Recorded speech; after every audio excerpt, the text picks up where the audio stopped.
It started with the sweater, a simple navy blue pullover I thought I'd lost months ago.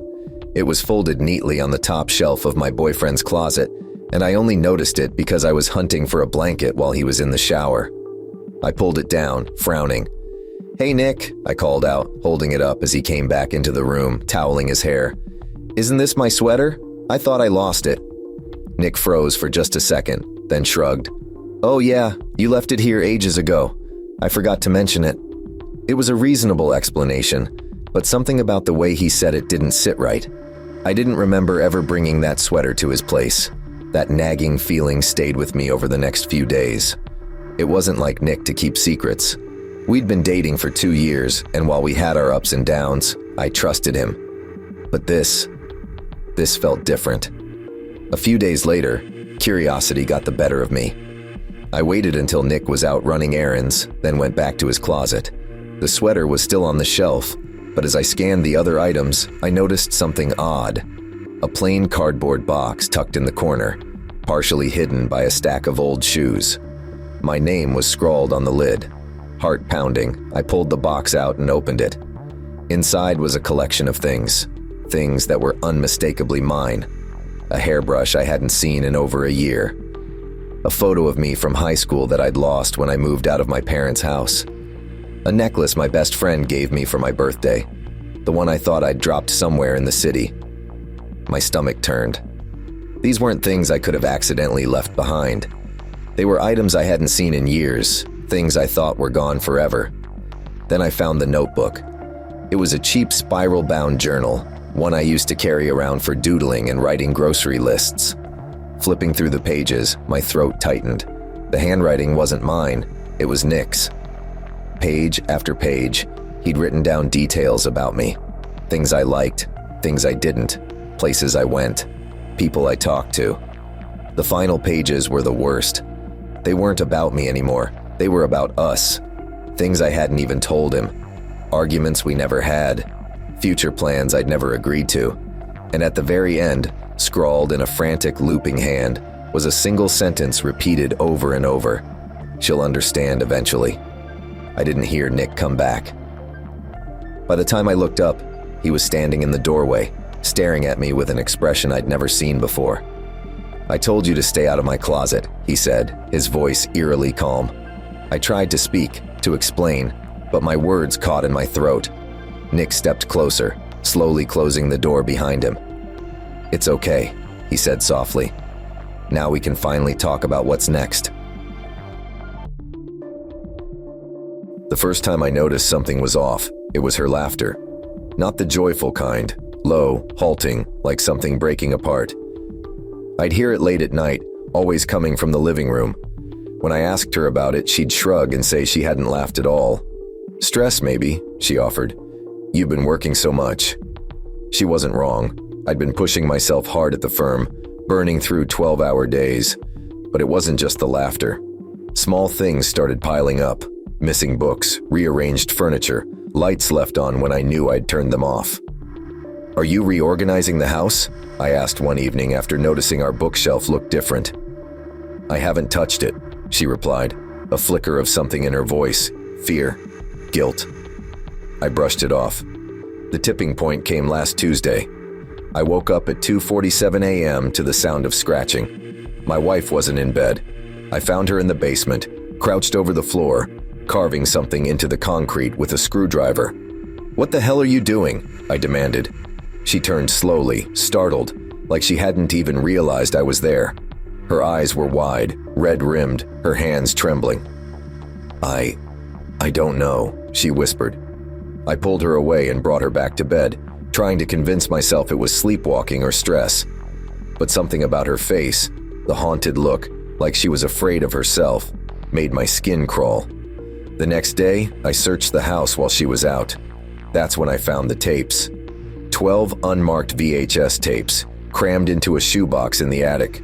The first one I played made my stomach drop. It was me, sitting at my desk, typing, eating dinner, sleeping. Hours of me, filmed from angles that didn't make sense. Inside my office, my car, our bedroom. On one tape, I was sitting on the couch, turning my head sharply as if I'd heard something. The camera panned to the doorway where my wife stood, holding the screwdriver from the basement.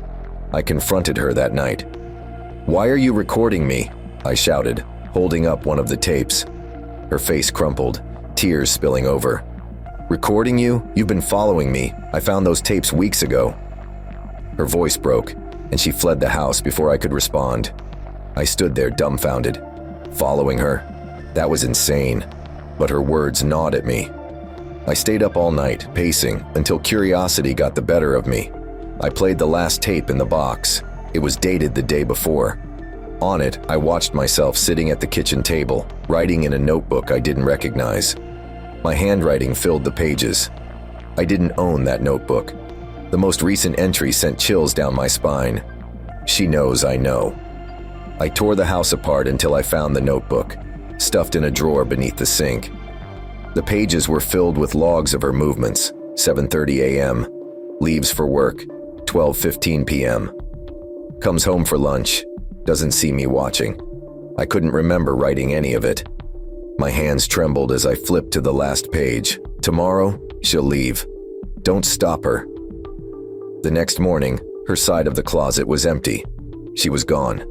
She'd taken everything except a single piece of paper on the pillow. 4 words were scrawled across it in my handwriting. "Who is watching you?" I searched the house again, every room, every drawer. Then I checked the tapes. All of them were blank. That night, I woke up to the sound of laughter from the living room. Low, halting. My laughter. For as long as I could remember, my parents had one strict rule.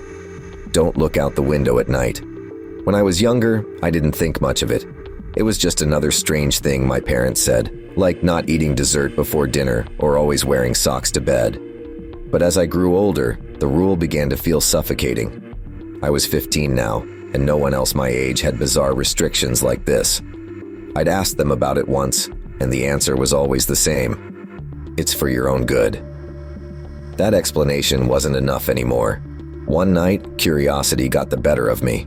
The moonlight spilled through the cracks in the curtains, bathing my room in a silvery glow. I couldn't sleep. My parents were in their room, and the house was silent except for the occasional groan of the floorboards. I tiptoed to the window. My heart pounded as I reached for the edge of the curtain. I hesitated, my parents' warnings echoing in my head. But I was too curious to stop. I pulled the curtain aside and peered into the darkness. At first, I saw nothing unusual. Just our backyard, the familiar silhouette of the old oak tree, and the faint outline of the woods beyond. The street lamp at the edge of our property flickered weakly. I felt a wave of relief. But then, something moved. A figure stepped out from behind the oak tree. It was tall and impossibly thin, its limbs too long, its movements unnaturally jerky. My breath caught in my throat as I realized it wasn't walking. It was gliding, almost hovering above the ground. Its head turned sharply toward me, and even in the dim light, I could see its face, or lack of one.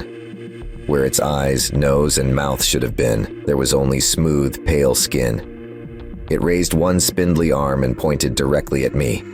Panic surged through me. I yanked the curtain shut and stumbled back, my heart hammering so hard it hurt. A soft tapping sound came from the window. I froze. Tap, tap, tap. I couldn't move, couldn't breathe. The tapping stopped, but I didn't dare look. Suddenly, I heard my parents' bedroom door fly open. Footsteps thundered down the hall, and my door burst open. My dad stood there, his face pale, his eyes wide with terror. "You looked, didn't you?" he whispered. I nodded, unable to speak. Before I could ask what I'd seen, the tapping started again. Louder this time, my mom appeared behind my dad, clutching something wrapped in cloth.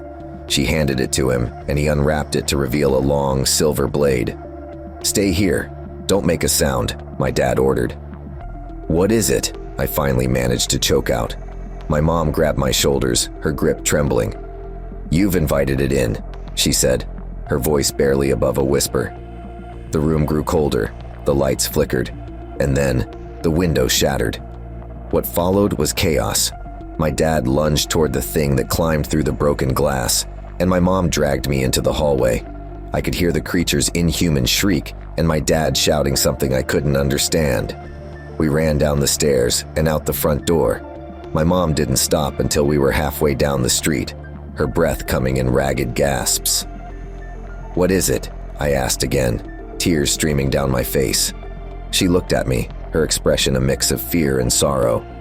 "It's the reason we told you not to look. Once you see it, it knows you're there. And it doesn't stop until it gets in." A blood-curdling scream erupted from the house. My dad's scream. And then, silence. The next morning, the house was empty. My dad was gone. The window was whole again, as if nothing had ever happened. But every night since, I've heard the tapping.